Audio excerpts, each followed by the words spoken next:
All right. All right. Well, welcome back, everyone. This is still sort of the beginning of a new project that we seem to be trying out. I'm Jeremiah of Jerb the Humanist on YouTube and via podcasts.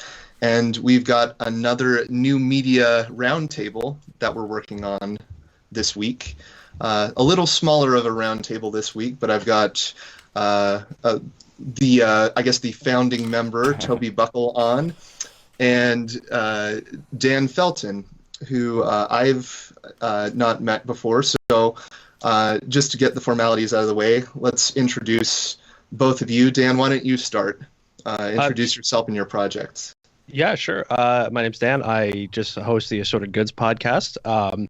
I don't have really anything besides that, so I guess I'm just sort of here to provide a little bit of a different perspective. But yeah, my show is mostly just a sort of a mixed bag of news stories, historical tidbits, all sorts of stuff I find interesting. I try to put it in a neat little package and send it back out to the world, and hopefully people enjoy it. But yeah, that's me. Real simple. Good. And Toby, you just want to run over again what you do? Yeah, sure. So I'm Toby. I'm the host of the Political Philosophy podcast, which is pretty much what it sounds like. I interview people on topics in political philosophy. I occasionally do some solo episodes, and yeah, I like to think about ideas about freedom, justice, and increasingly what we've been discussing in these roundtables is like the sort of future ideological direction of the left in America, and like what that looks like, what ideas we talk about, and what sorts of like institutions and organizations would accompany that. Mm-hmm.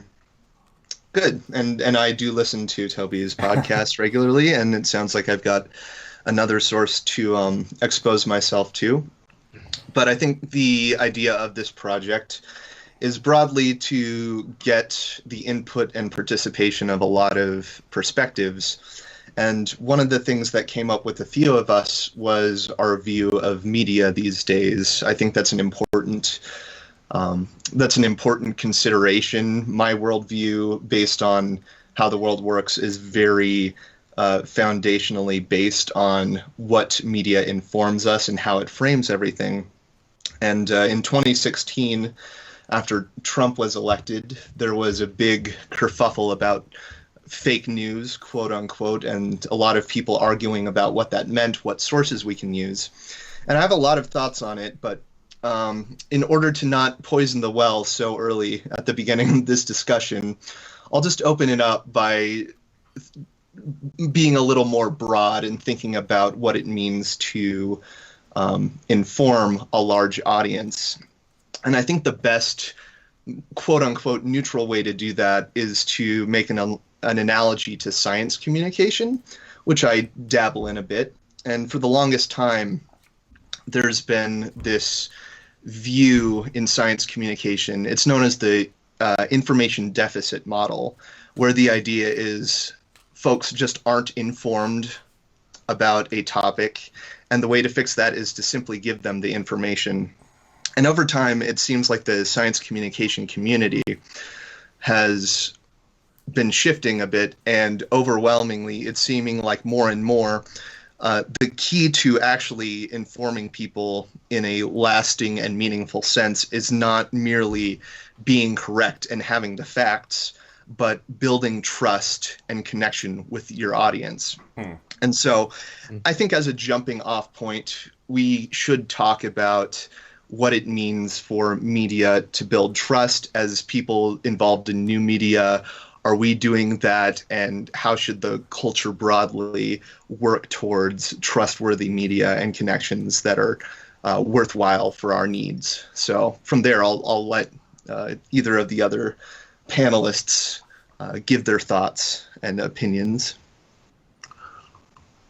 Why don't you start? Sure. Yeah, why not?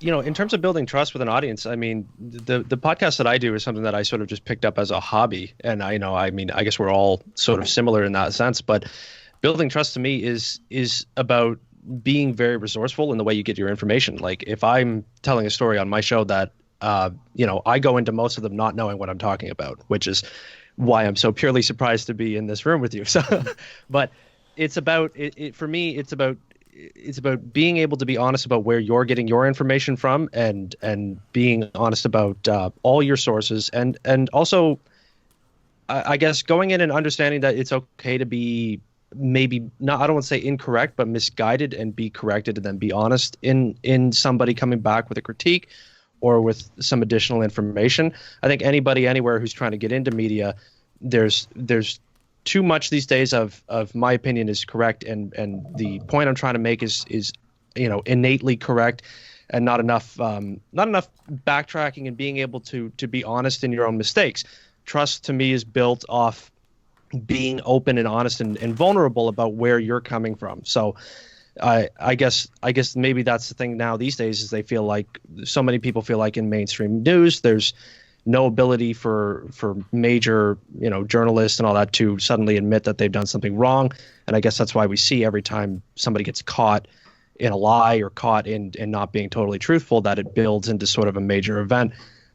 Trust is the major thing, and to not be open and honest and be able to admit a mistake is kind of a common theme that we're all dealing with. And I think that's maybe why it's so easy to push the narrative of, you can't trust a mainstream news source because, hey, they'll never admit they're wrong. And if you catch them in a lie, then, they try to deflect. So for me, trust is all about, it's just about that. It's just about being honest and being open and admitting that you're a person and admitting that you're capable of mistake and owning up to it if you happen to.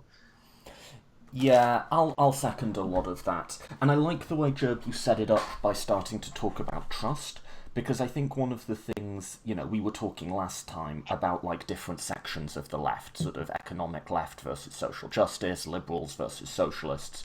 And I think one of the things that's going on there isn't just a distinction between different facts about the world, or even a distinction between different values. It's trust between different communities, and trust between people who might have different narratives or political ideologies to you. I think there's two types of conversation we have about trust, one of which I kind of don't care about, and the other of which I do a lot. The one I don't care about is like, do Democrats trust Republicans and vice versa? And it's like, no, of course they bloody don't. And like, do I care about that a lot? Actually, at the end of the day, no, because you can say, wouldn't it be great if we had some big public reason thing where everyone could come together and trust each other? And yeah, that sounds lovely, but we're not there, and we're not going to be there anytime soon, and I think we just have to make sense of that reality as we live in it. The type of trust I'm interested in would be between, different sections of the left, and, maybe I'm just warped by Twitter, but I do see a profound lack of trust between different sections of the left, in a way that I'm not sure is necessarily warranted. And I think one of the ways, to the extent that anyone trusts me, people say they do, but there's crazy people out there, right?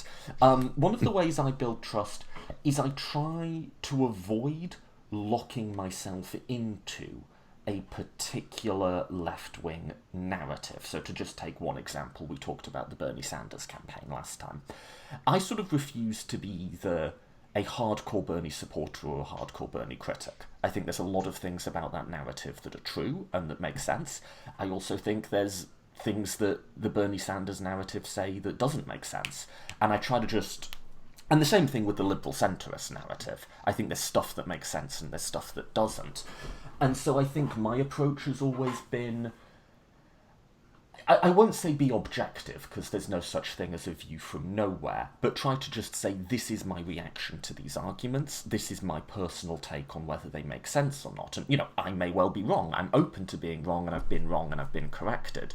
But to not start from the point of view of, I'm here to defend a particular group, I think has been very central to my approach in thinking about these things. And that's not just Bernie Sanders. That could be an idea like socialism, or it could be an idea like intersectionality, right? And that whole framework, So that's how I try and approach it.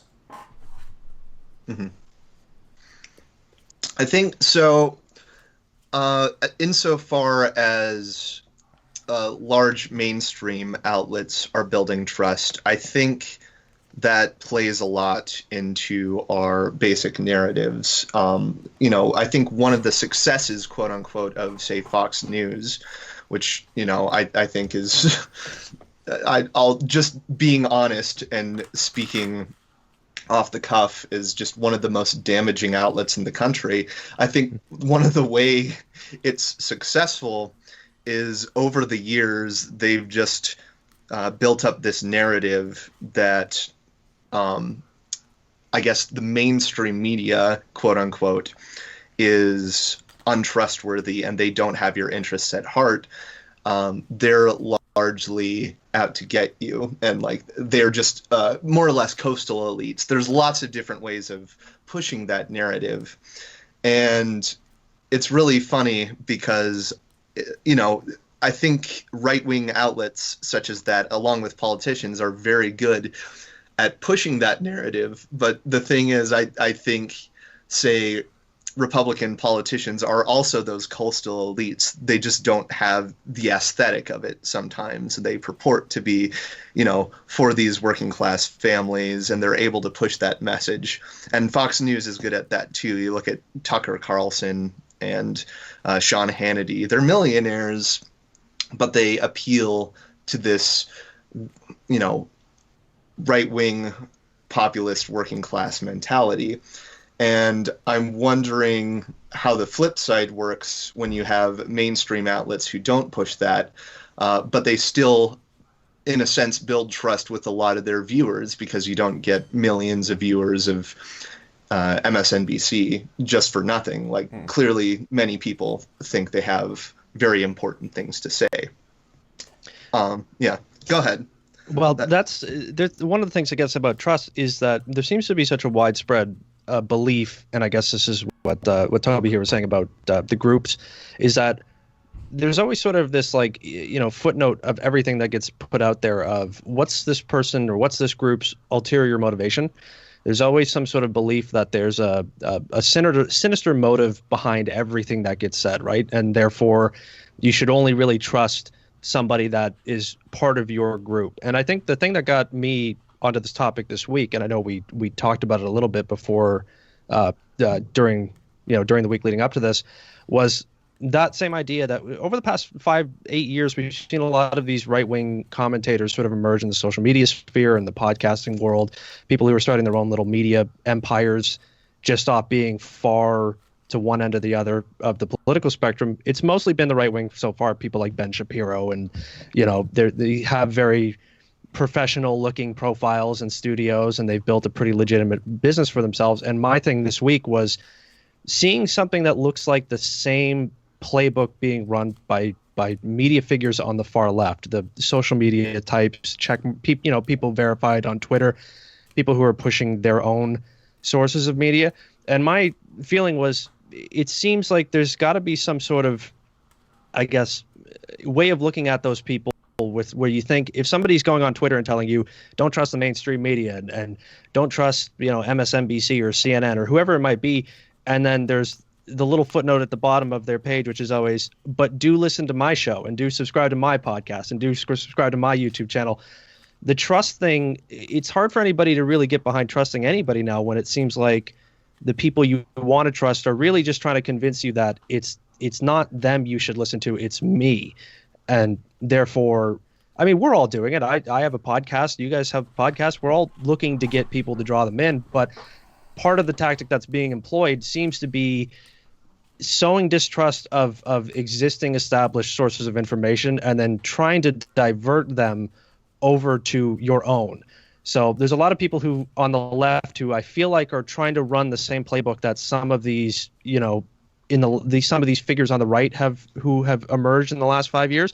It feels like a bit of a copycat thing that some people on the left are seeing there's an opening for opportunity to become, again, I hate using the same example, but to become like a far leftist Ben Shapiro and think if I can get in and I can sow enough distrust and I can get enough people listening to my stuff, then I can be that person for the progressive movement. And I think people need to look at that and always think if somebody is trying to tell you not to trust somebody else, sure, that's okay. But if they're telling you don't trust them, but do trust me, and they have a financial or a vested interest in bringing you over, then that innately is untrustworthy.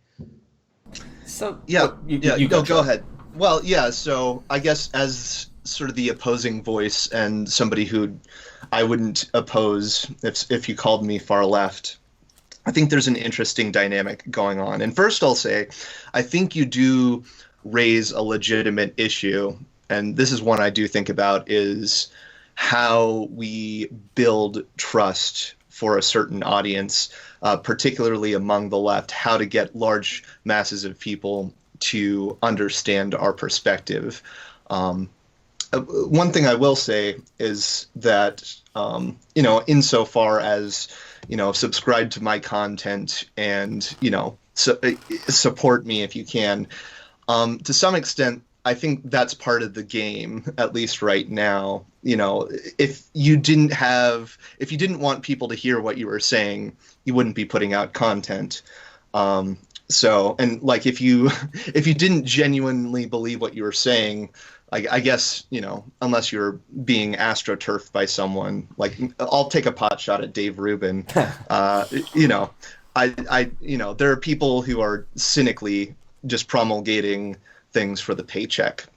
But what I will say is, I think there are good reasons to distrust, I'll say, corporate outlets.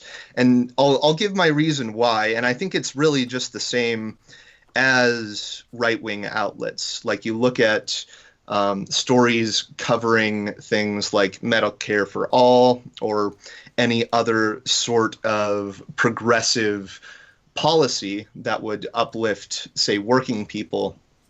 Whenever it's discussed on these outlets, many of these outlets are discussed by a class of people that do not necessarily have those interests at heart. You look at Anderson Cooper, Rachel Maddow, Lester Holt, Diane Sawyer. This is not a judgment call on their individual politics or their moral character. It's just that when you look at their income and their net worth, they have tens of millions of dollars. They are not the ones who need a social safety net, and their their basic need for support, like they just don't have the same compulsion for that. Right. And so when it comes to these outlets, it's not necessarily something about their personal opinions. It's just that their incentives for pushing certain policies and candidates and interests don't have the same motivation effect as, say, a lot of independent media, which I think a lot of independent media that I consume is funded entirely by subscribers or Patreon users, things like that. So the people putting out this media are entirely dependent on their listeners and their consumers rather than, a top-down approach, which you can't really say for someone like Ben Shapiro. So I think that would be my rebuttal, is the interests involved are not the same. It's not just some opinion from nowhere about like, well, I don't like their opinion, so you can't trust them. It's about the structure and their interests incentivizing the direction of one viewpoint or another. Can I propose a distinction to structure the discussion as we go forward? Sure. I think there's two separate questions here. They're related, certainly. But I think we could discuss 2 points. The first point is, do we buy the sort of manufacturing consent critique of the corporate media? Do we think that's a true and valid critique?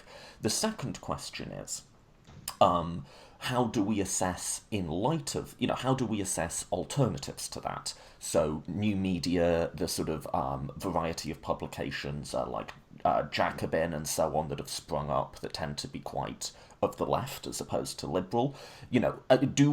How do we assess people on the left who are telling us not to trust the corporate media, and how might we look at their incentives and potential biases and potential trustworthiness? So should we, I say we start with the first and move on to the second, because it could be the case that the manufacturing consent critique is true, And we shouldn't trust the corporate media, but we also shouldn't trust the left media either. Or it might be the case that we want to trust one or the other, or something a bit more complicated.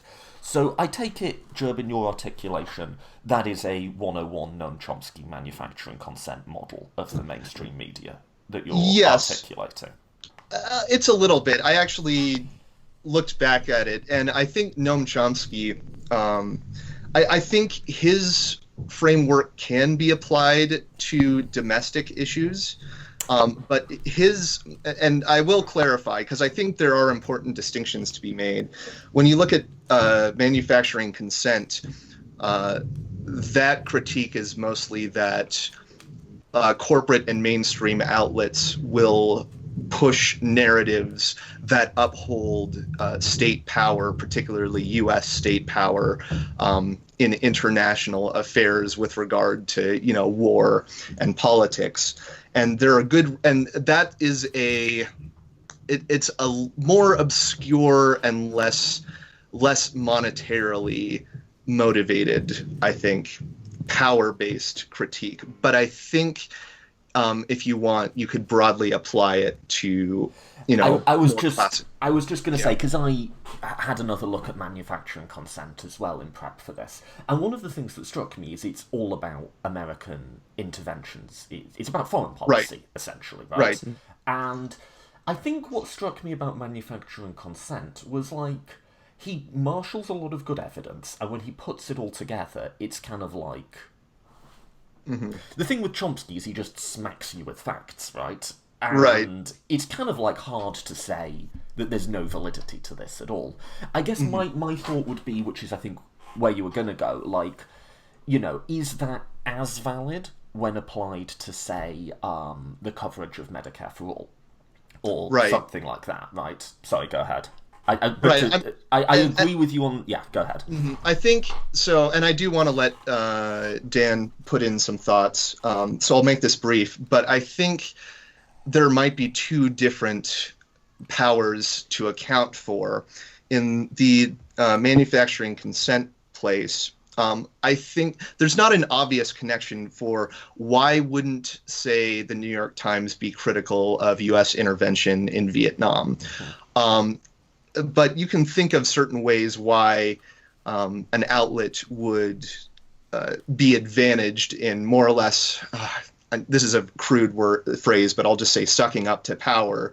Like, you can imagine lots of reasons, and they're less interested in, say, it's less obvious than, say, like MSNBC, who's a corporate entity and does not want to be taxed more and does not want to spend more money on Medicare for all. Like, those, I think those are two different modes of incentivization. So I've been talking a lot, so maybe I'll leave room for Dan if you have any thoughts right now. Yeah, no, I guess.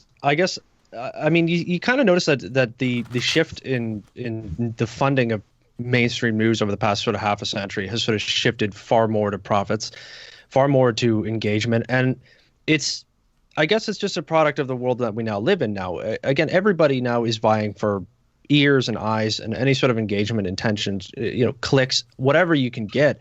So the media for profit thing is... I guess innately causes people to be distrustful of it, but at the same time, I guess I'm always trying to play sort of the advocate here. Is when people are, say, an independent news source and they're getting, crowdsourced donations and all that, it tends to seem to me that it's mostly based on if you're going to continue to get that going for yourself, you're going to continue to get crowdfunding, and you're going to get it from independent sources, as long as you're still putting out mostly what people want to hear. But I guess that also depends on the kind of content you're putting out there. If you're somebody who is mostly aiming to push nothing but progressive narratives, then you're going to stick with that. But at the same time, are you actually being an honest broker of this information? Are you actually playing both sides?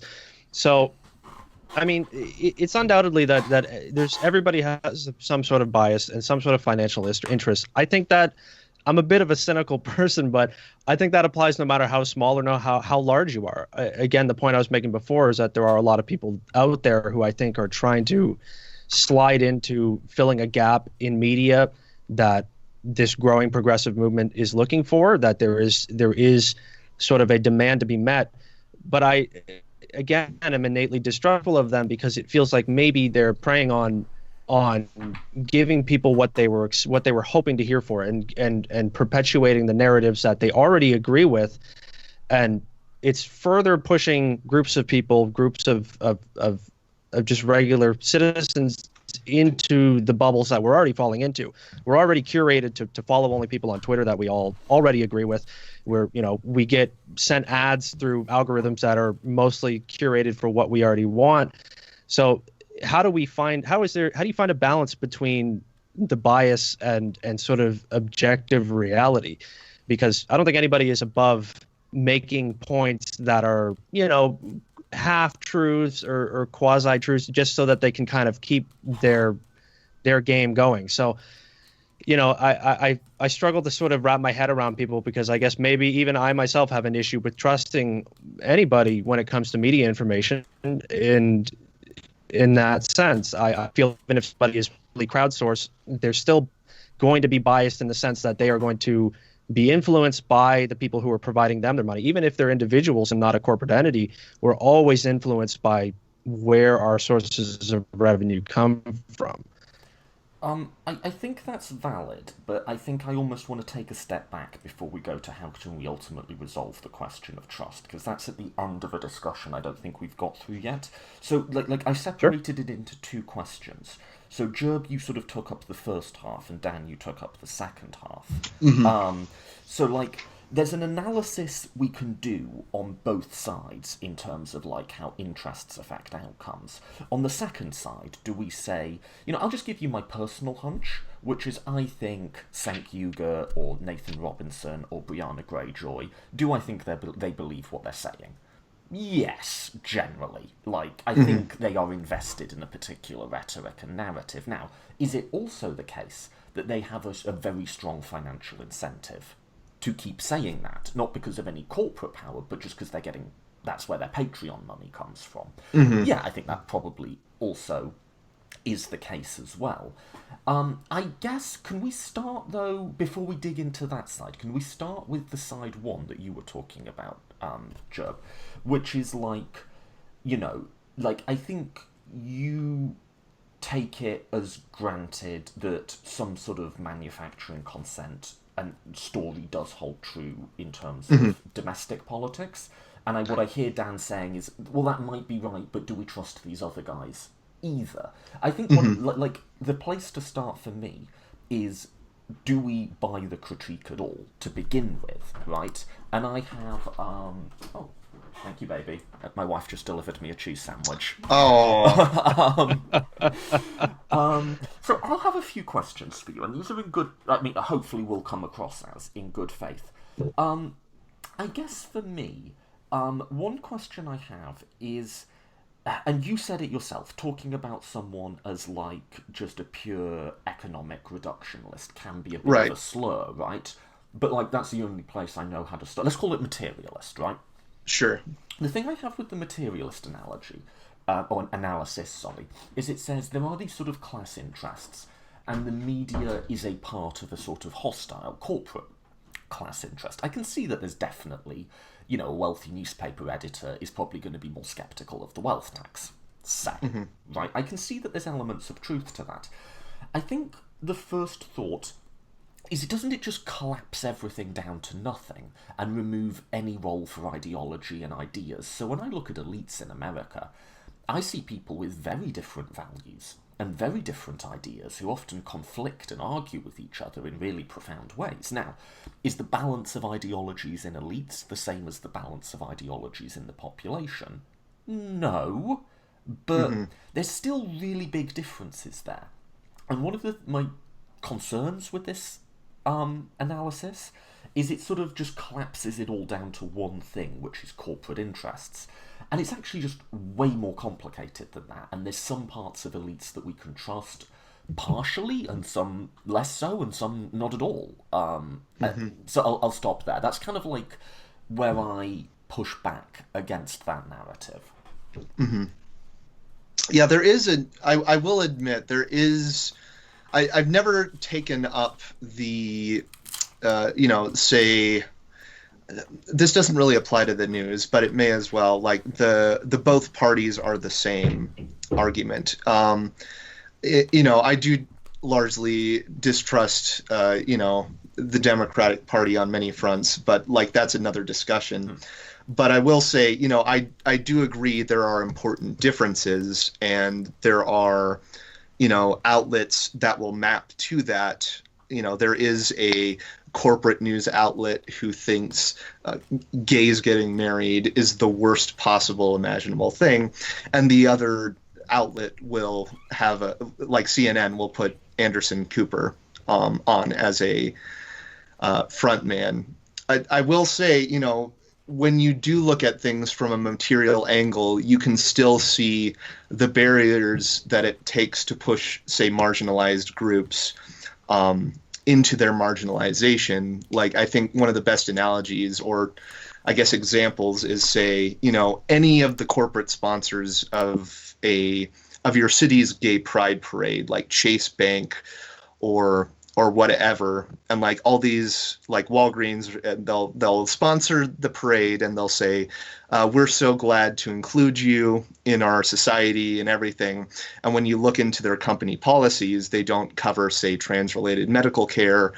They may not have discrimination policies for being fired.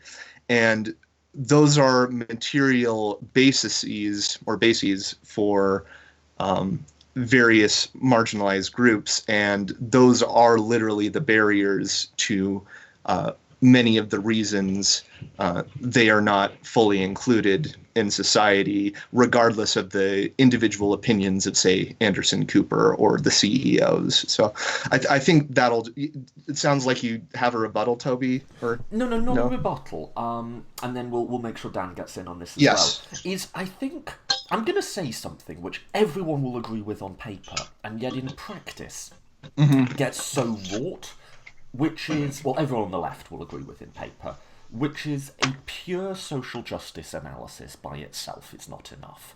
And period. But on the other hand, a pure economic materialism analysis on itself is not enough. Period. And I think we all basically know that's true.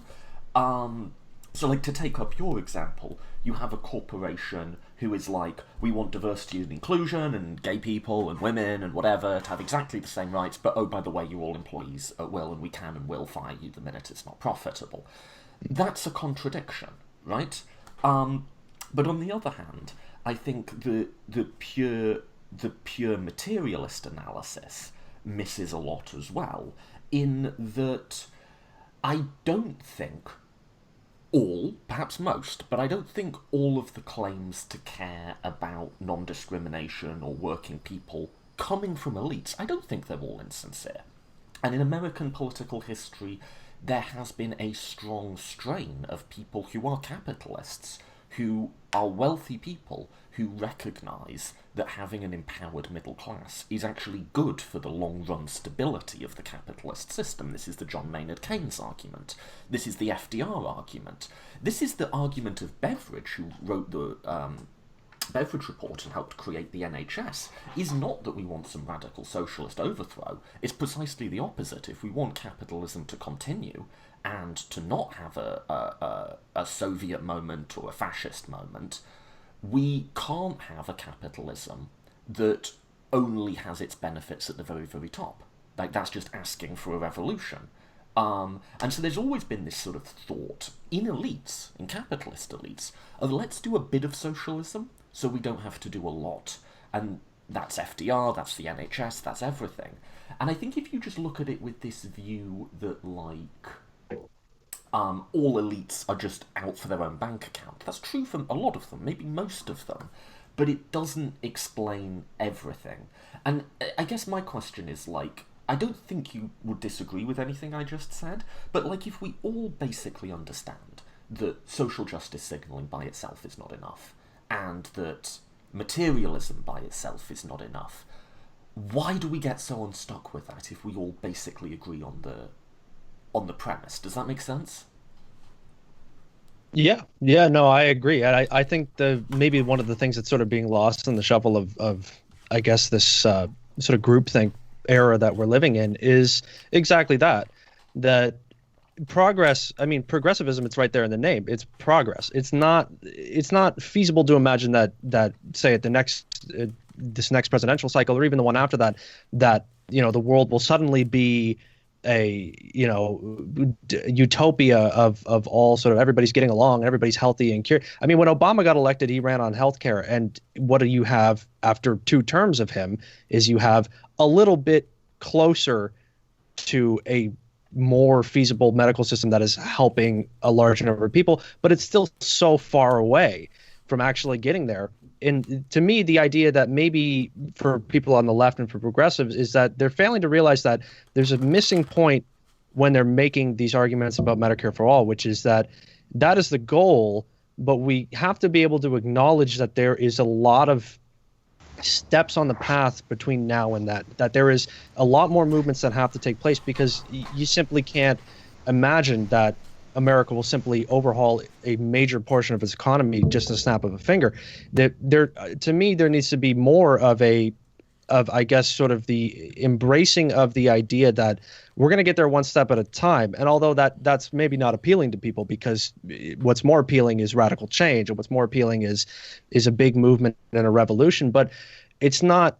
There's no continuity with that way of thinking and with the way the American system is actually set up to work. So I guess that's just the thought that I had there, that there seems to be a missing point there with people, that there needs to be more of a sort of a moving the ball a little bit more ahead at a time. Although I also concede the point that seems like you're sacrificing your ideas and you're sacrificing your values and conceding, to corporate interests who don't want, say, the increased healthcare for Americans. So, I mean, again, I'm playing the middleman because I don't know much. I don't know better, but that seems to be where I feel about it.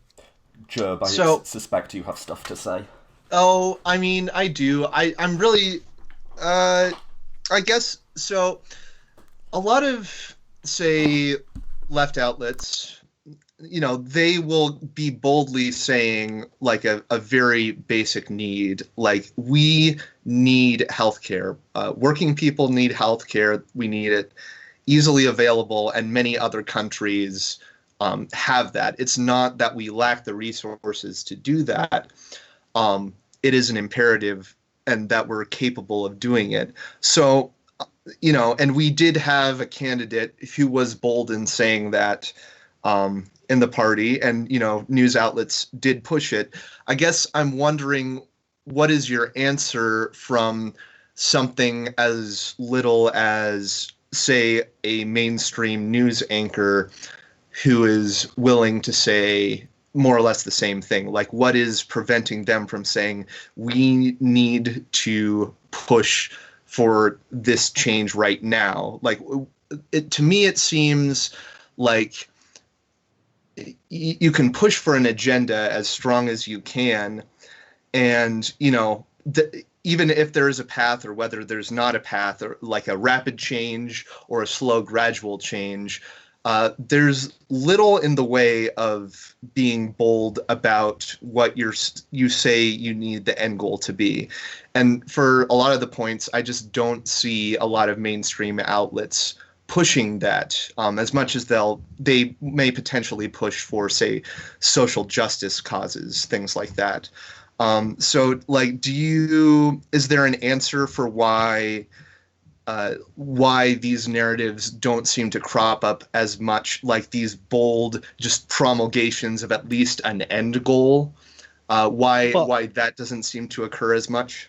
I think that just sort of boils down to sort of the basic appeal of what people are looking for when they're taking in media, which is something that it's something that gets their emotions flowing, which, I mean, for all sides, for the far left and the far right, it seems to be similar motivations, which is, can we rile people up with emotional content that will make them, and to be honest, no matter where you are, big, bold ideas are great, and they get you interested and they get you invested in the topic. And I think for a lot of people, I think we were talking about it right off the start, that most people are low information people. They know sort of a superficial level of information about any topic. So the thing that's going to get them most involved is the biggest, boldest idea. It's going to get their attention. It's going to get them invested in it, even if it's just a little bit.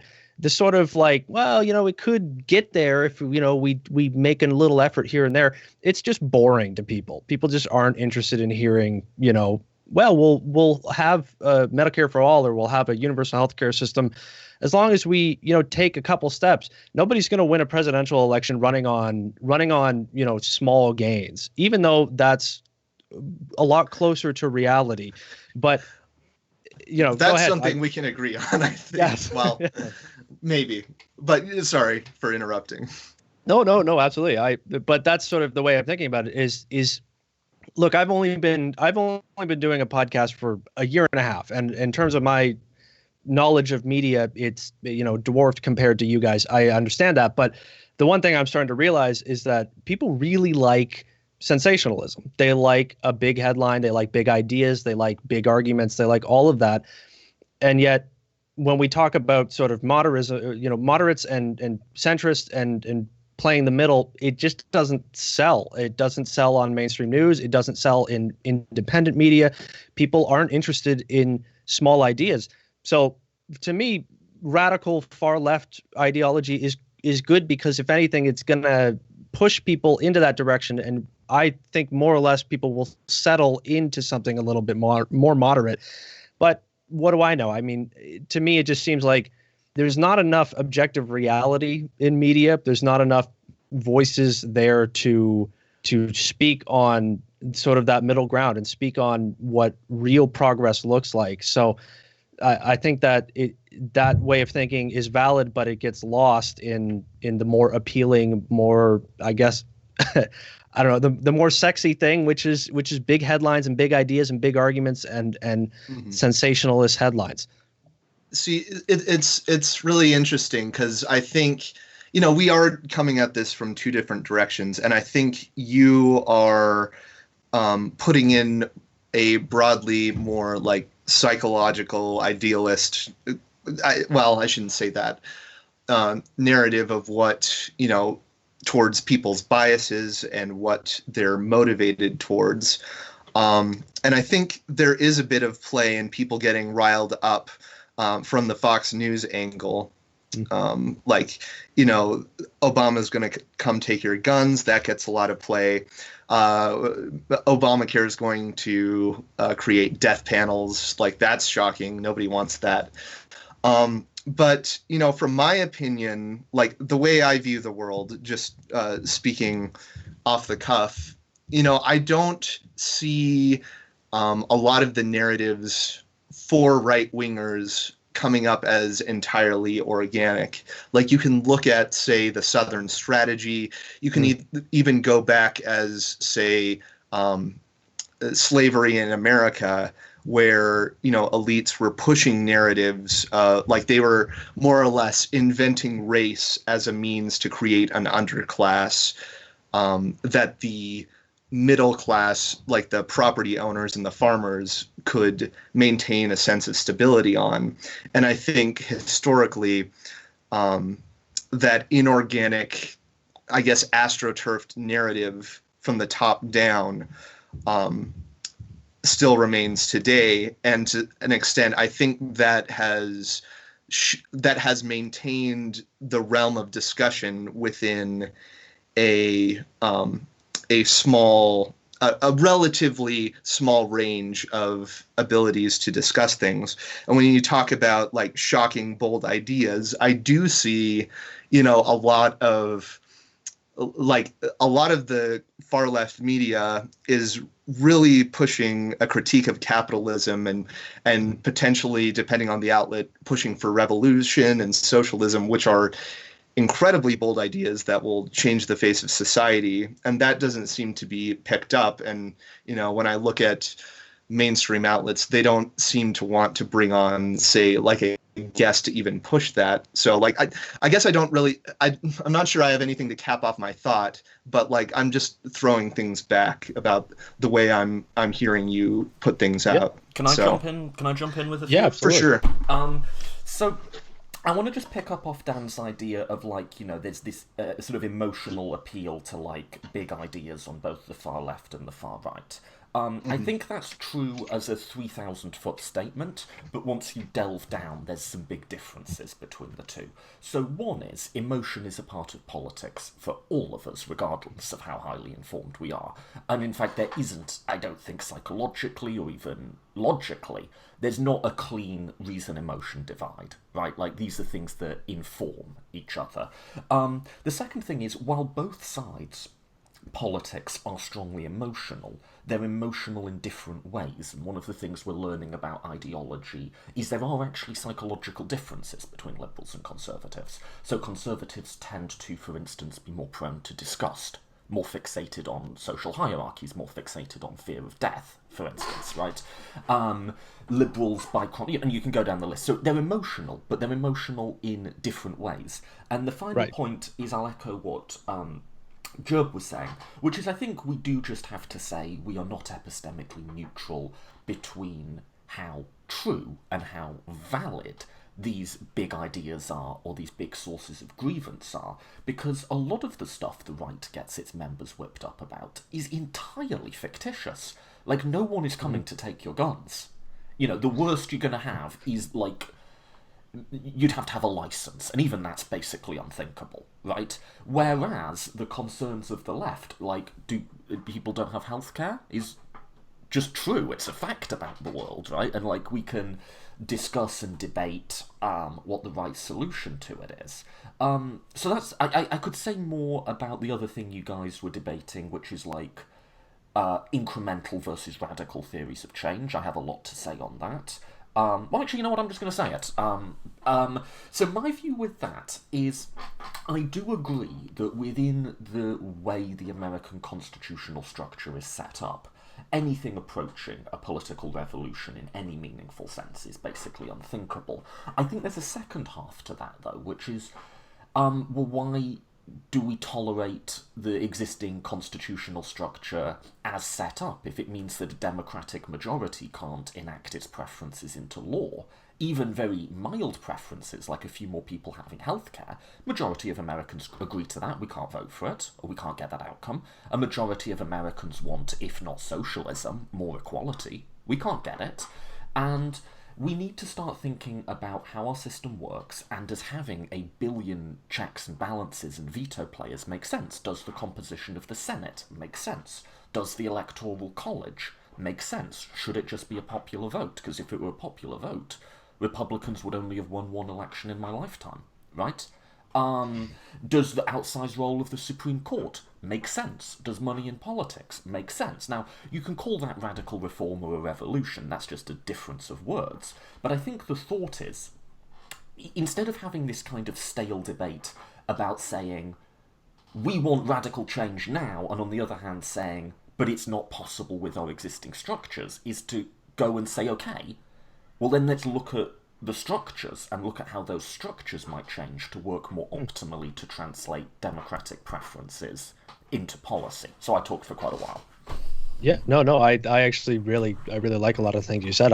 I'm to be perfectly open and honest here, I'm mostly here to also learn from the two of you, because I know that a lot of times my ideas are a little scatterbrained. It's kind of a trademark of mine, but I mean, yeah, I also forgot to mention off the top, I'm Canadian, so yeah. I live in Canada, so I sort of have a little bit of an outside view towards how you guys get things done there.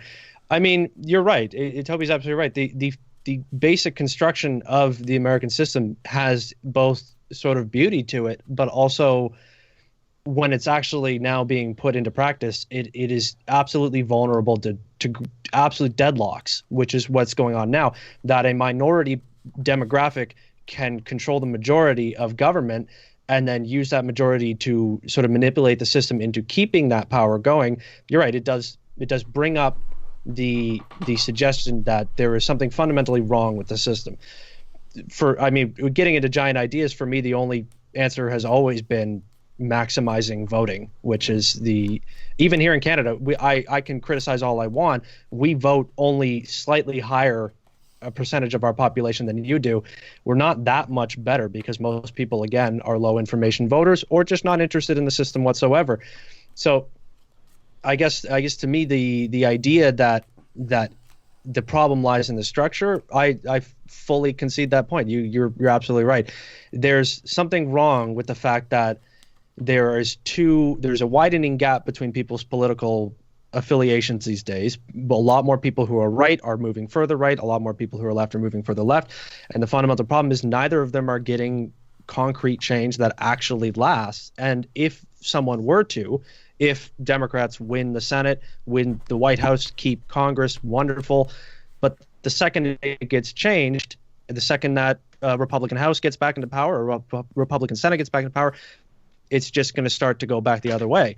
There is a structural problem that is in its essence, I guess, just sort of archaic, that the American system works, but it worked until people decided that they could take advantage of it and that they could manipulate it in order to, I guess, continue to allow a group that doesn't have anywhere near a majority of a voting population to maintain power.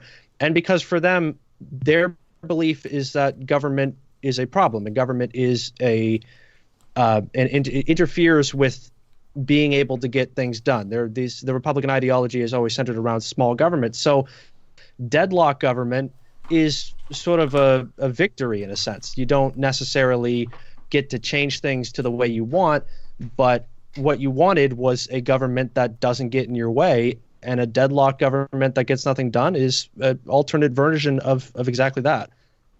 Mm-hmm. With regards to media, I think it is really interesting how the media actually reflects these ideologies, and I think it's very funny because I guess for the last while, there has been, up until I guess Trump, there has been to some extent a political stagnation, or at least just a slow crawl in certain like Reaganite policies. But I think it's really funny how say like when like Clinton or Obama are in control, they're working very much within the constraints of how the Constitution is more or less set up. And one of the shocks of the Trump presidency and his cabinet and his Supreme Court appointments are he's what is the phrase I'm looking for? He's eschewing a lot of the how things have been usually done. And it's really funny because I think the media really reflects that. When you look at, say, the what was the court case on the Missouri church that got state funding for the playground? I forgot that one. I'd have to look it up. Okay. Yeah. Well, there have been a few cases. I think it's been Masterpiece Cake Shop, and I forgot the other case, the one I'm referring to. But you look at the Supreme Court decisions, they don't behave in a way that many liberal government advocates say they should be able to. Like, it's almost not even remotely. Not even remotely. Yeah, no, they. I guess the Supreme Court is largely supposed to interpret the Constitution, and they're supposed to build off of prior ruling precedent. And in both of those cases, nothing of the sort happens.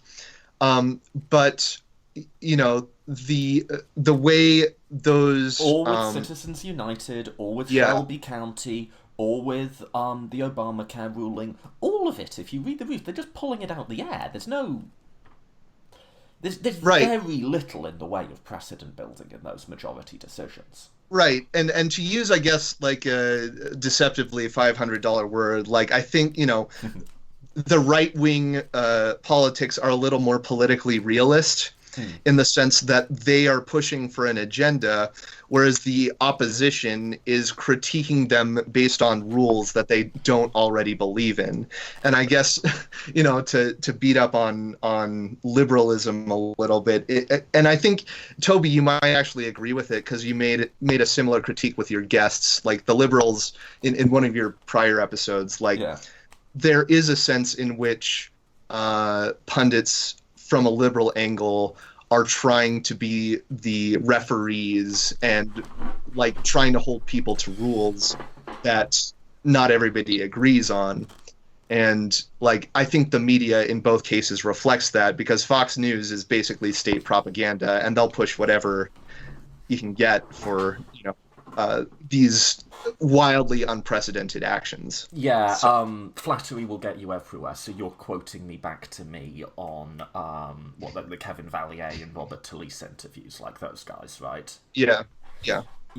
So this is, I guess one point to make here is liberalism is not one thing; it's a lot of things. Now, liberalism in political philosophy has been dominated since, when was Theory of Justice published? Since like the 70s, by what's called public reason liberalism. So the idea of this is that liberalism isn't some rich philosophy of life, as John Stuart Mill or Hobson or Hobhouse would have it. Liberalism is a thin set of rules that everyone in the society can agree to, and then you live your own life and you politically compete within that. And that's been the dominant way of thinking about what liberalism is. Now, I wonder how far the causality is, but that's been matched by a political liberalism that's been very focused on norms, very focused on consensus, very focused on the metaphor Job just that I've been using is like liberalism is like the referee, not the player. Right? And the problem is it's just completely shit. Like, it's bogus. Like, it's not true. And it's just obviously not true.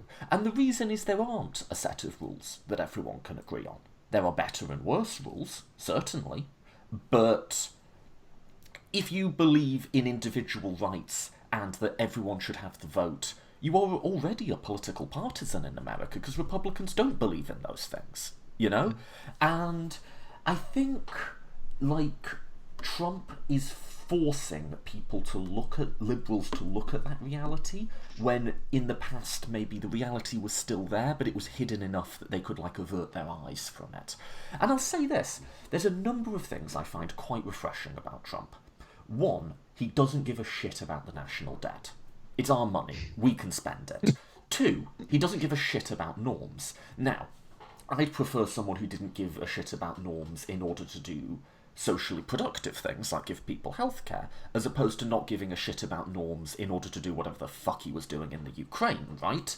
But it is refreshing. He realises in his heart that no actual member of the voting public gives a shit about the national debt.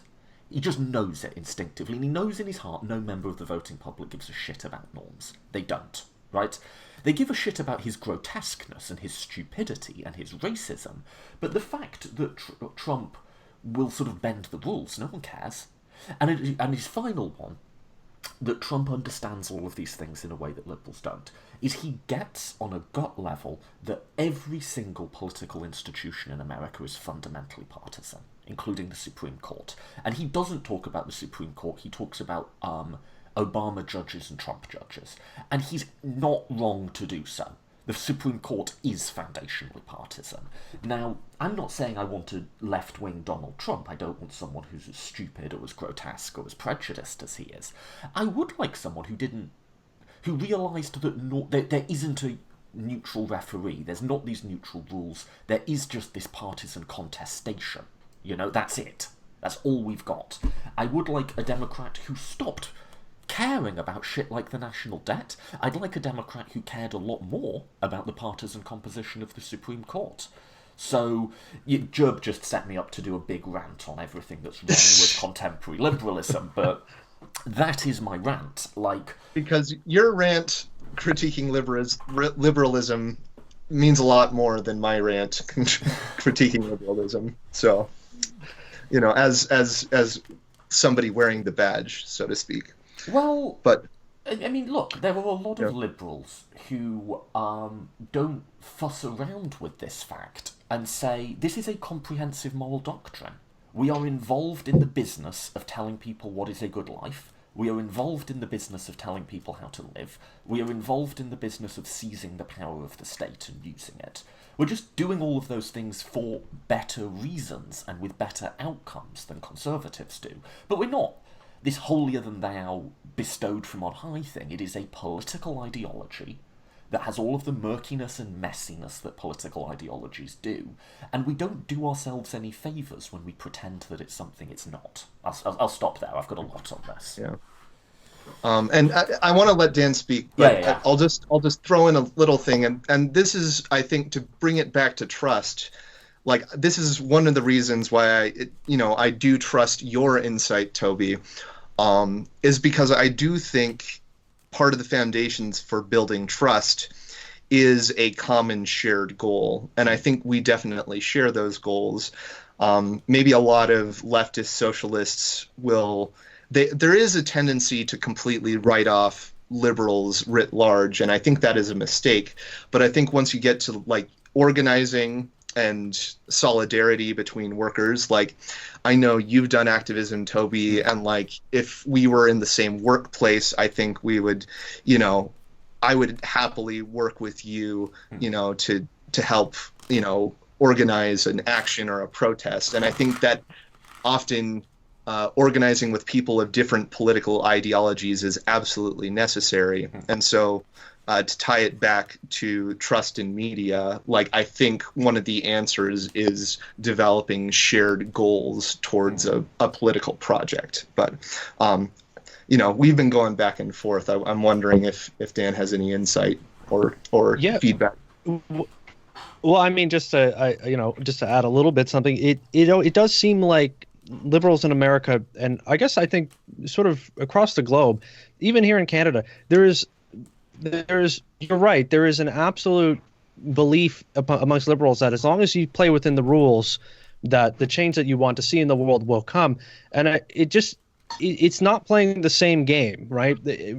People in conservative circles are playing, Toby said it absolutely, and he's correct, that in America, a lot of what made up the political system and the system of governance were sort of invisible walls. And Trump and his allies for these last 4 years have more or less moved from one to the next and decided to see which ones actually stick, which ones are actually real, which boundaries are actually solid and that will push back on him. And he is finding every day that goes by that there really is nothing standing between him. I mean, just a week and a half ago, he suggested the idea that the states work for him, which is, I'm Canadian, but my understanding of America is that it is supposed to be a republic that is made up of 50 states that work together. I mean, you could be 50 individual countries if you wanted to be, or you could be a singular entity under a single ruling monarch. He seems to have no concept of the basic understanding of government, but simultaneously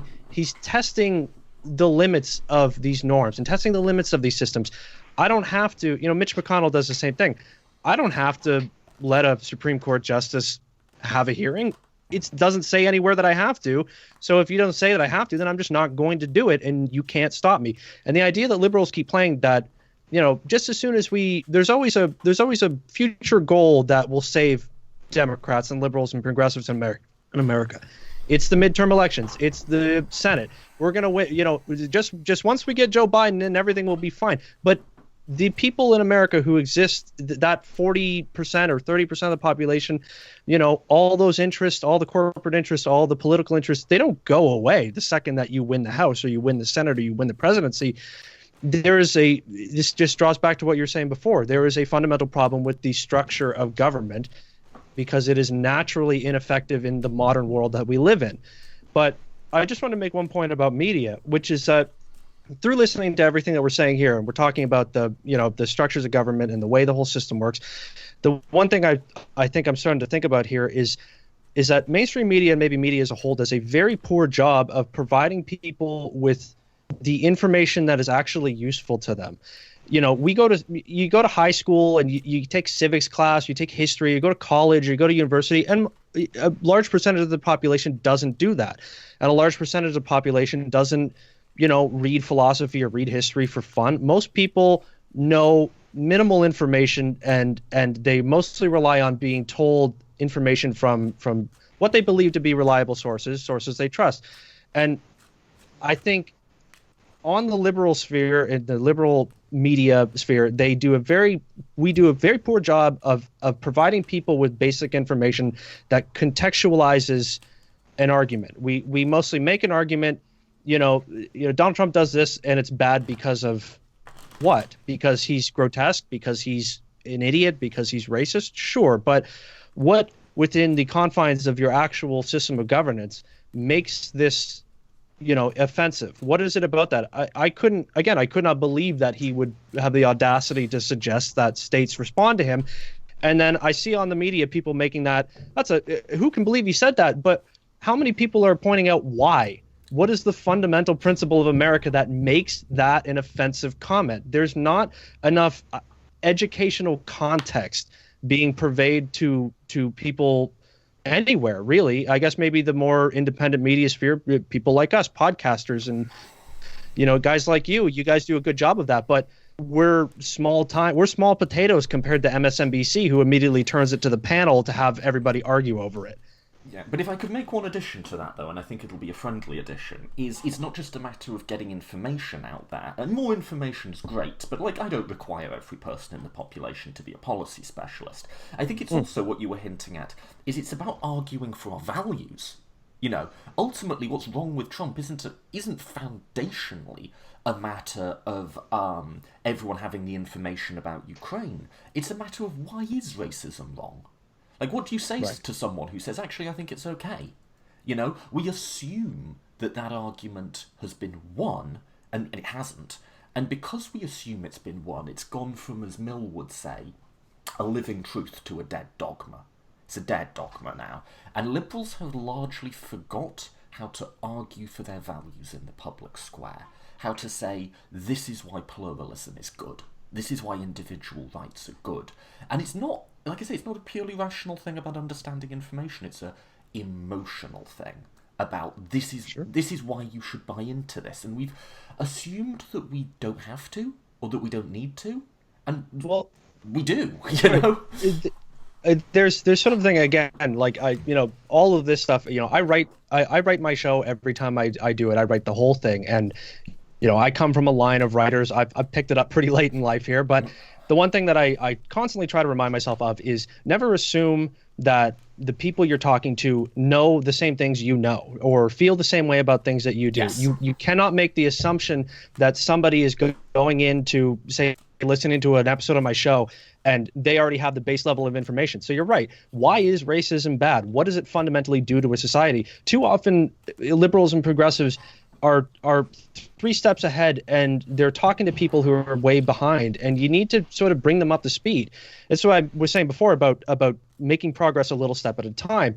That part of the problem for people getting behind big ideas is that they can't conceptualize going from here to way over there. They need people, honestly, general public needs their hands to be held a little bit at a time. They need to be given a little bit more information. You can't sort of overload them because it's off-putting.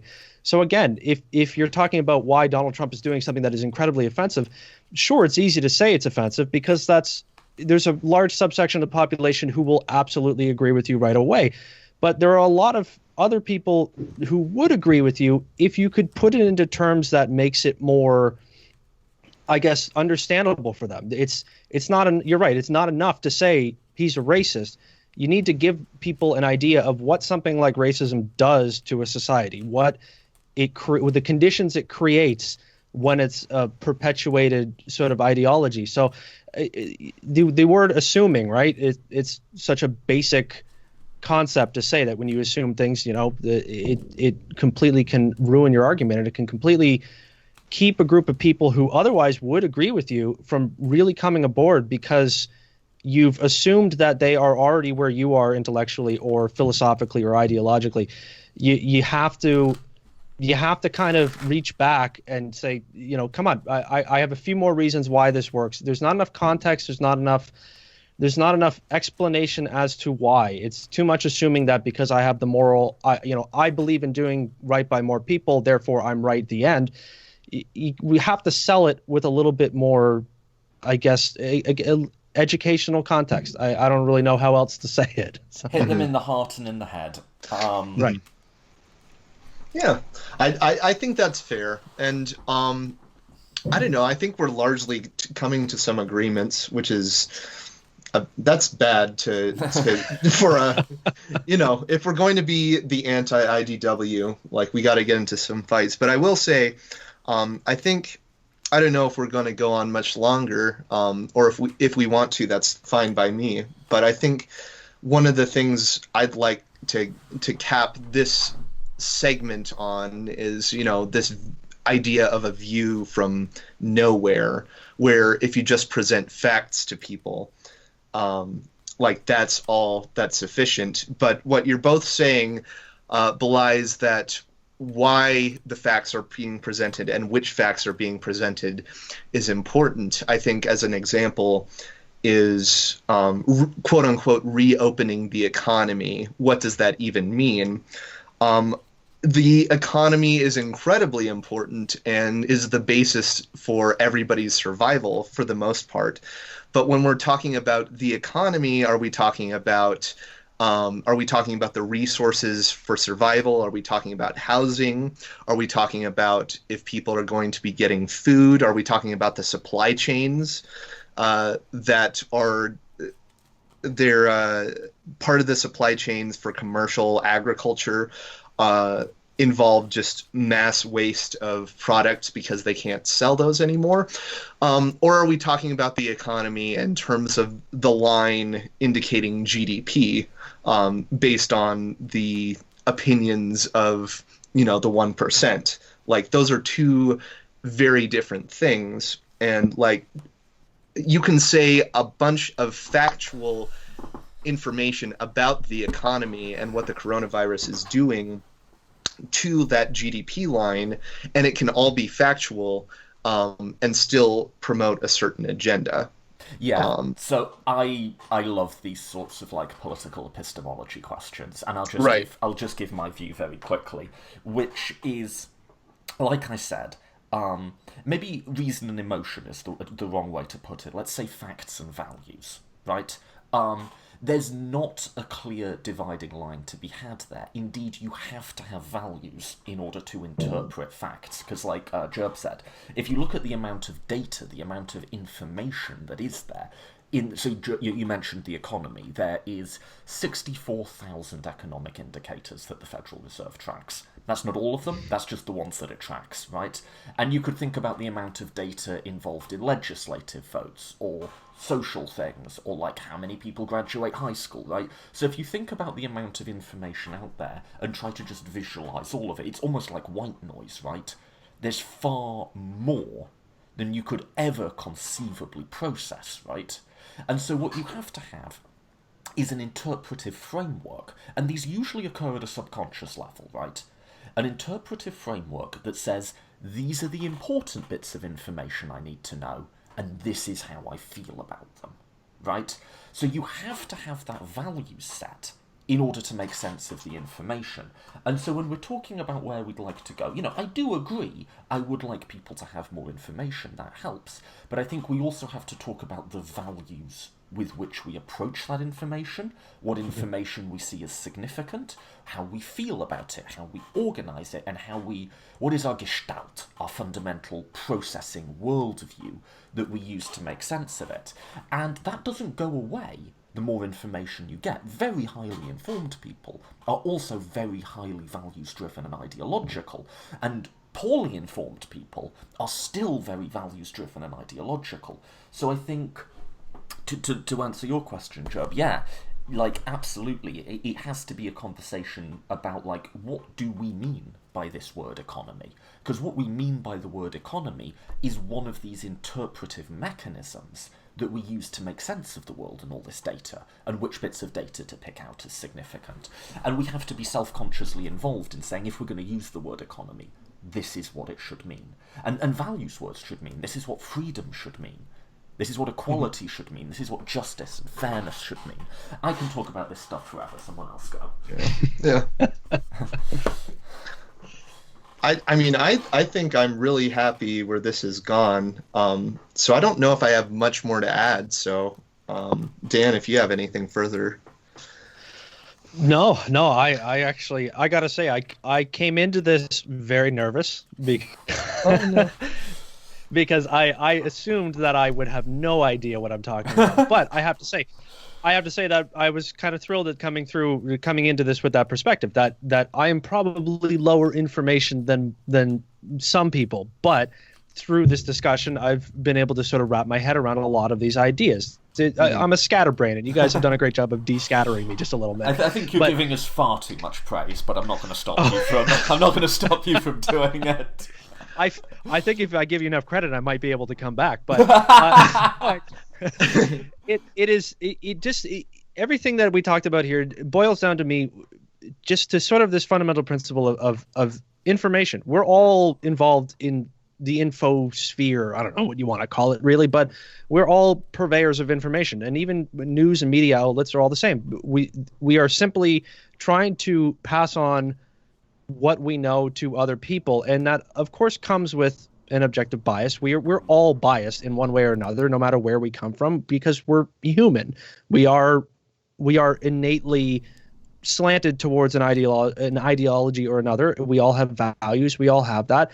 But what's been lost, seemingly, and maybe I'm being a little too melodramatic about this, but what seems to be lost is that nuance and that context and the detail, and being able to have these discussions about any issue, big or small, that doesn't devolve into simply labeling and categorizing people.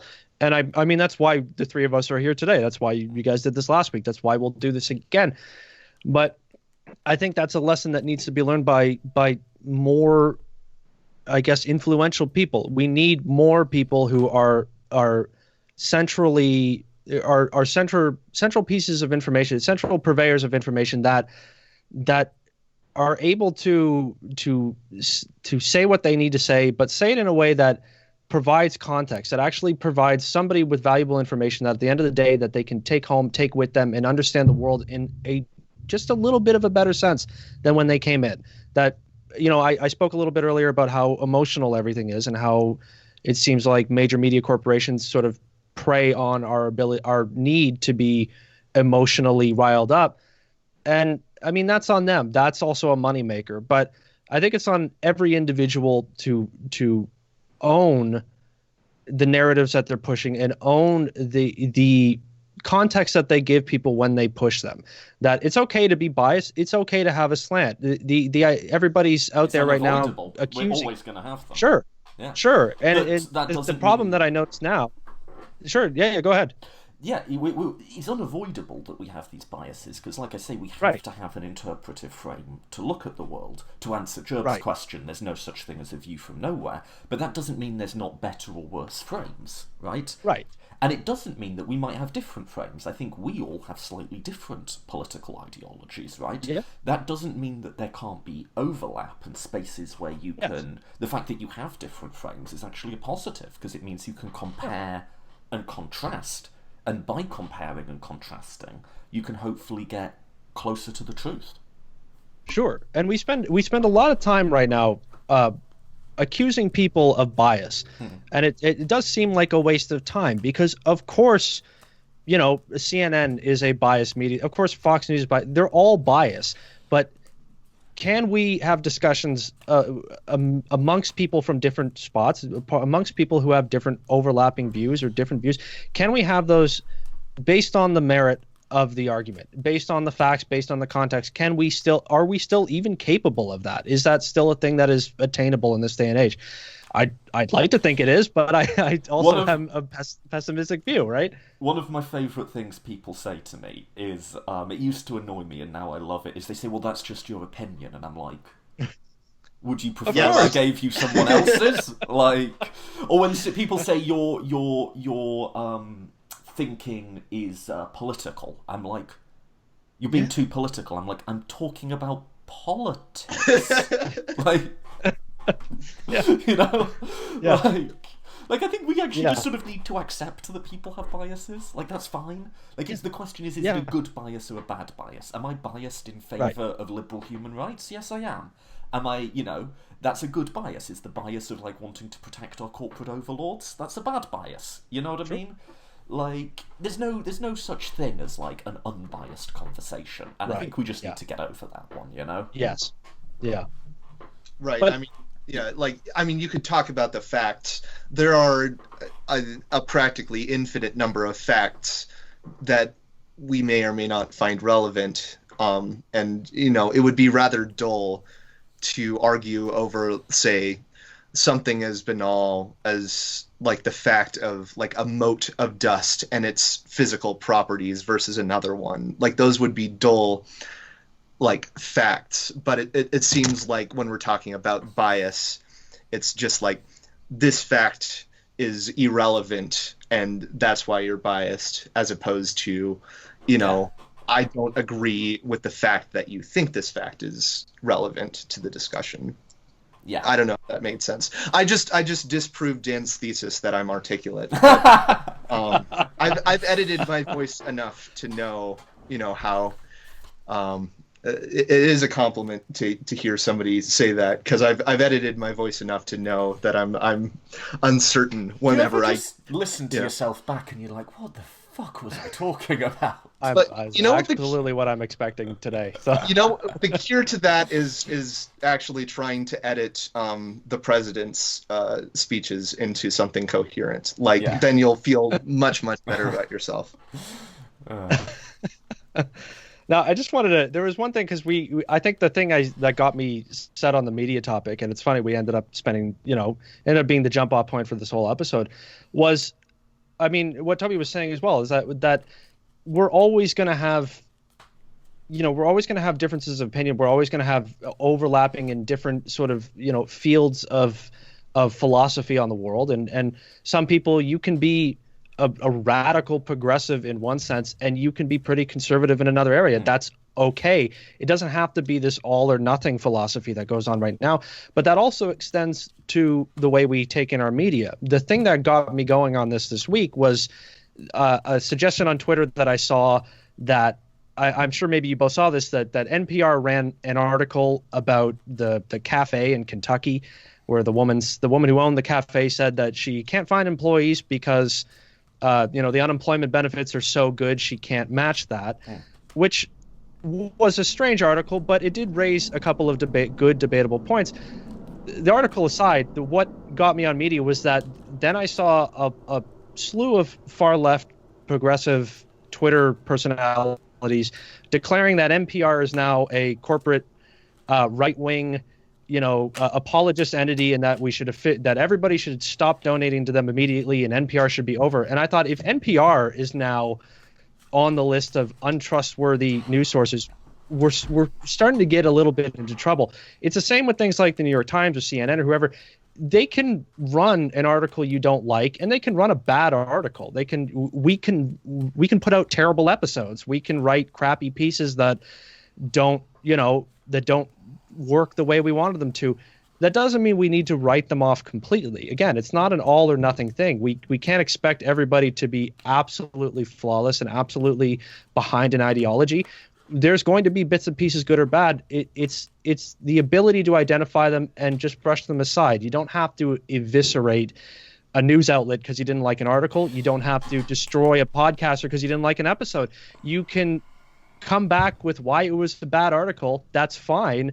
And that's the end of it. There doesn't have to then be the mob afterwards of it. I guess that was the thought that I had that got me onto it, and then sparked the topic of this whole thing, I guess. It's so interesting doing these discussions, because I finally was able to put into a single word a thought I've been having for a long time listening to you talk, which is the thing that bugs me about, let's call it the sort of economic materialism Bernie Sanders narrative, right? That, like, Because I broadly agree with a lot of it, but there's one part that sort of irritates me, and I finally got it in a word, is that it's anti-pluralist.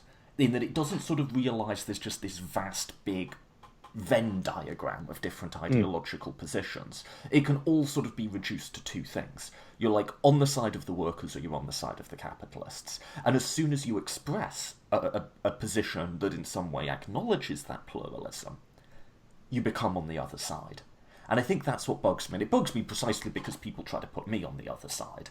And that I say, on that article, I thought you were going to say people were sharing it saying they disagreed with it, which I actually did. I shared it with something like, why, when there is a trade-off between labour and capital, do we always favour capital? So I actually made quite a materialist economic point about it. So I agree with that, but then I'll sort of say something like, the theory of change doesn't make sense. Or I'll say something like, if you want to expand the democratic coalition, white people living in rural areas who've been adversely impacted by globalization are your worst possible candidates to bring on board. Go to women in the suburbs, go to young people on colleges. Like, I'll say something like that, and they'll be like, well, you just want people to die because they don't have healthcare. And I'm like, dude, that's a silly reaction. But what it is it's anti-pluralist. They're seeing the world as a binary of there's basically two ideological positions, and you're one or the other. And that's sort of what bugs me. It's not that it's anti-pluralist in that it doesn't like minorities or something. It's anti-pluralist in that it rejects the thought that our ideological world is a vast tapestry. It also, to me, it rejects just what being a human being is. Like, I mean, every single person, have you ever had absolute, you've never made a mistake, you've never changed your way of thinking, you've never...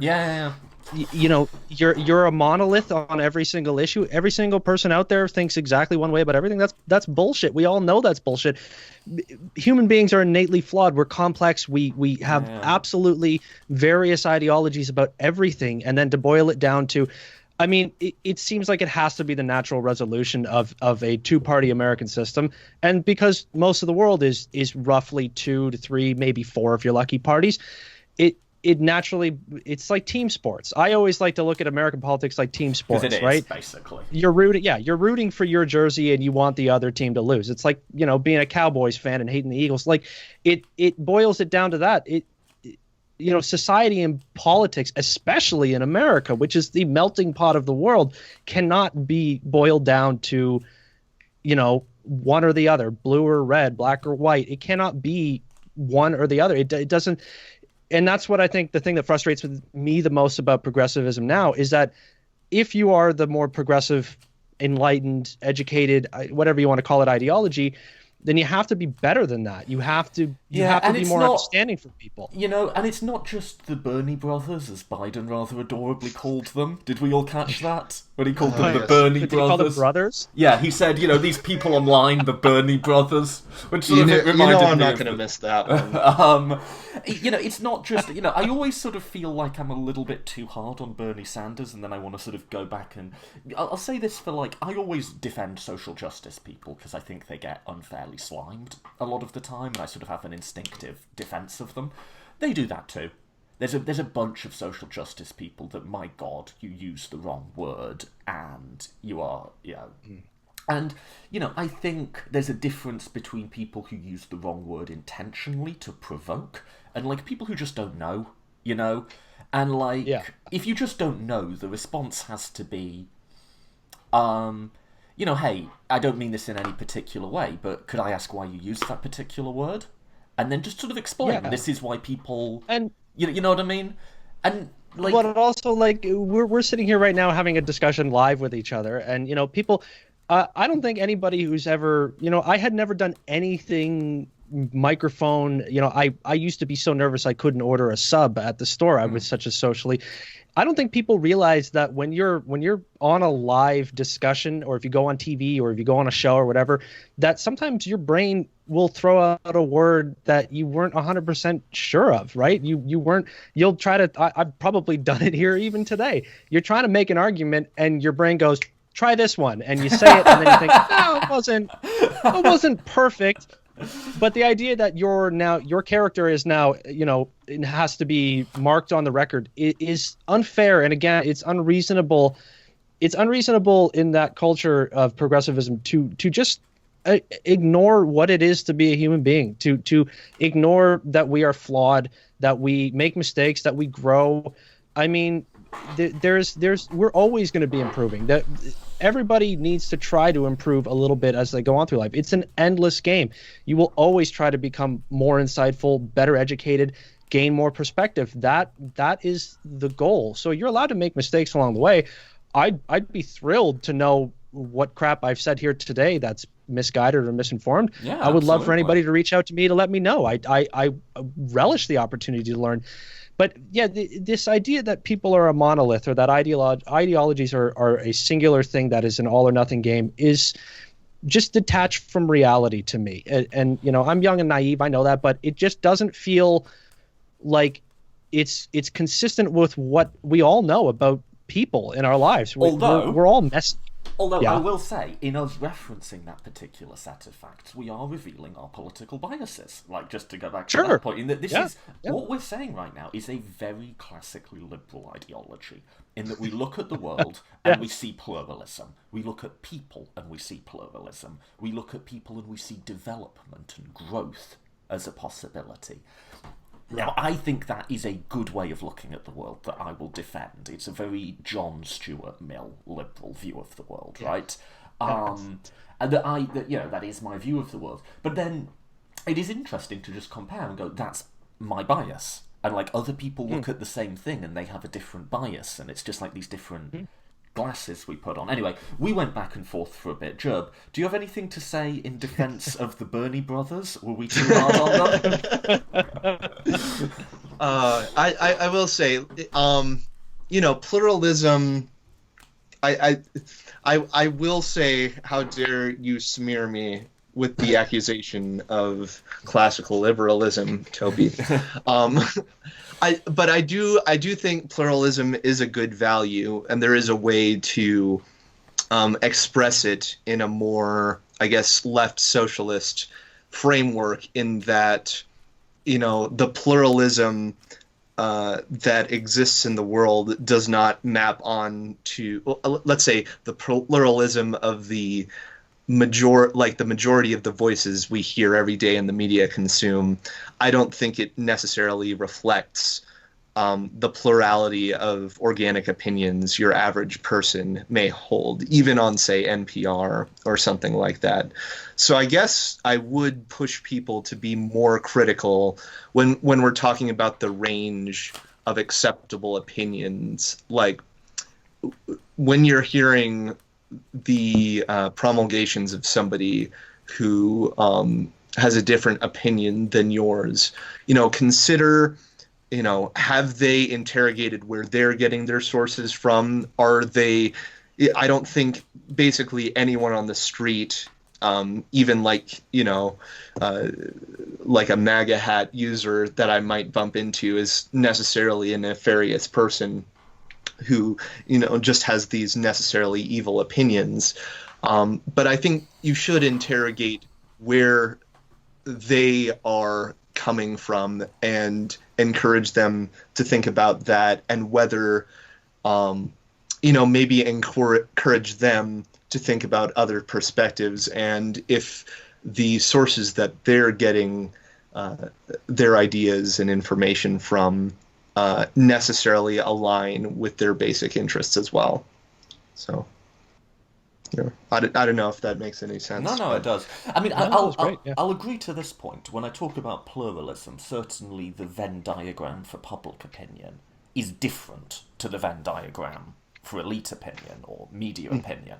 Like, that has to be true, right? Although it is also true they're mutually informing, and there's sort of a relationship there, right? Right. People get their information from the media, but the media also has, like, these ecosystems where, like, the intellectual dark web or the Bernie sphere or whatever, that sort of exist to cater to a particular constituency. Right. So they I think inform each other.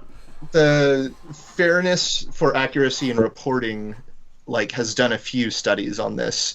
And, maybe you would critique them for being biased in their studies, but, I think we've already touched on that as well, like bias there when it comes to research. But like you can poll, your average news consumer and your average mainstream journalist, and you will see different opinions on, say, healthcare, etc.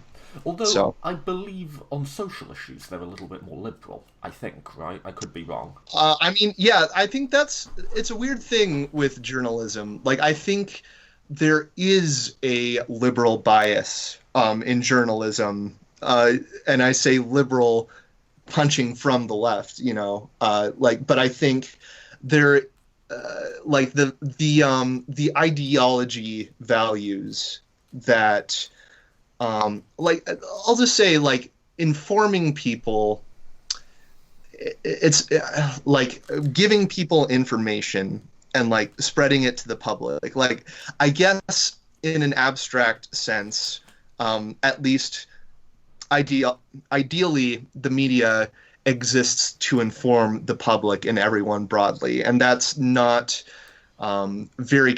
that doesn't congeal very well with a very hierarchical worldview. So I think in some sense there is a liberal bias in media. It's a liberal bias, but it's like quite a thin, narrow liberalism. It's sort of Yeah. like a liberal bias in terms of like human rights and democracy and norms and free exchange of information, and a sort of belief, like I say, that is the default, that is the resting state, that is basically where everyone's at. And that sort of liberalism really struggles to comprehend that actually that isn't where a lot of people are at. And so they're very ill-equipped to handle and report on Trump. And I think they're honestly just sort of bemused by the socialist left. Like, they just sort of don't get them, I think, at some level. So there is a liberal bias, but it's not like my progressive liberalism, much less a sort of like left socialist bias. That certainly, I think the liberal bias that informs the media is by and large quite capitalist, quite free market, quite like very Adam Smithy. trusting in established institutions. Yeah. Just expertise, technocracy largely. Yeah. I don't know. This has been surprisingly consensus-y, hasn't it? Yeah, I know. It's very unfortunate. It'll be very bad for ratings, but what are we going to do about that? Should we wrap? Yeah, we should. I'll close on the wrap. You can find me on Twitter at Gerbivore, and you can find my channel. I think I actually just renamed it to Gerb. Maybe one day I'll talk about my ideas on humanism. Like, I haven't disavowed it, but like, it's becoming a little slightly more meaningless to me. But I don't want that. That'll just open up a can of worms. But my channel is now just Gerb, but my podcast is Gerb the Humanist. I need to brand better. Dan, do you want to give your information where they can listen to you, where you can find you on Twitter? Sure, absolutely. I'm on Twitter at AssortedGoodsPod. That's where I spend most of my time, is through the podcast account. You can find the Assorted Goods podcast on just about any platform, Spotify, iTunes, Stitcher, YouTube, you name it, I'm on it. There's also a website, AssortedGoodsPod.com, where you find the episodes. Also, every episode I do, I keep track of every source I use, every list of every article I use to write the show. And after every episode, they all go on there. So if you're looking for some additional reading material, which everybody loves, I know, you can find that there. And yeah, you can also find podcasts on Instagram at Assorted Goods Pod. I hope anybody out there will stop in for a listen. And that's pretty much it for me. Cool. I'm Toby. My podcast's website is politicalphilosophypodcast.com. And if you're interested in what we discussed, I've got, I think, about 100 episodes now. And a lot of the issues we talked about: liberalism, we talked about pluralism, we talked about epistemology, political ideologies is a big one for me. I've got a lot of content on political ideologies. And I'm doing this new big project on the ancient world called Ideologies of the Ancients, which is applying modern ideological theory to the ancient Near East, which I've never seen anyone do before and may or may not work. But that's all on my website, politicalphilosophypodcast.com, and you can follow me on Twitter at PolPhilPod. Yeah.